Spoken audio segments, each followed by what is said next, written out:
The central mitzvah of Seder night is the eating of matzah. We have a commandment to take a large piece of shmura matzah and to eat it rather quickly, fulfilling this beautiful mitzvah. Why matzah? Why is it so important? On Pesach, of course, we are prohibited from eating chametz, which is dough that has risen, and it's a mitzvah, a commandment, to eat the substitute, which is matzah. The difference between chametz and matzah is small. The ingredients are identical. The only difference is that chametz, the dough rises. Matzah, it doesn't. If the dough rises even a little bit, it's chametz. If it doesn't rise, it's matzah. The famous symbolism, of course, is the difference between ego and humility. Chametz is arrogance, egocentricity. The rising is a sense of self. That arrogance prevents us from growing. It blocks our experience of true freedom. We remain trapped. If we're humble and selfless, we're able to grow. We're able to go to the next step. But there's another difference between chametz and matzah, and it's the spelling between the two words. They are very similar. They have two identical letters, the mem and the tzadik, and the only letter that is different is the chet and the hey. Very, very similar looking letters. The only difference between them is this. Both the chet and the hey have three sides and an open bottom. The difference is that the hey has a small opening on the left top hand corner.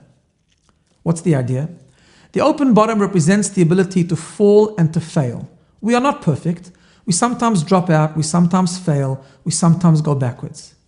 But if we're chametz and we're arrogant, we remain trapped. We say, I am what I am. I'm not going to change. Take me for who I am, and I cannot and I don't have the ability to reconnect and to climb back in. But if we're matzah, if we have the selflessness, the humility of matzah, the readiness to submit to something different, to something higher, and to think differently, then we can climb back in through that top hand, left hand little corner. The way back in is not through the bottom, because we need to climb. It's hard work, but we can go through, even if it's a little step, that little opening.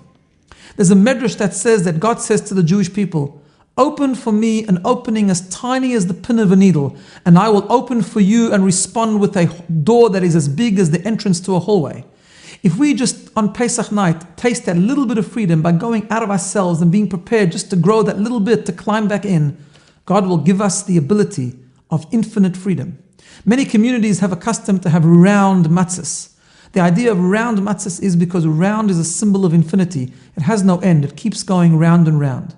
When we are selfless, when we are humble like the matzah, we taste the ability to experience infinite freedom step by step, but we have this concept and this idea and this ability of infinitely growing. The Kabbalists tell us that the reason we have three matzahs is because there are three levels of understanding: Chokhmah, Bina, and Dat, wisdom, understanding, and knowledge.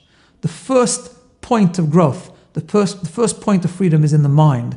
We need to change our attitude. We need to change our perspective. We need to look at things differently in a more humble and freedom type way. If we do that and we eat the matzah, we're on the road to true growth and infinite freedom.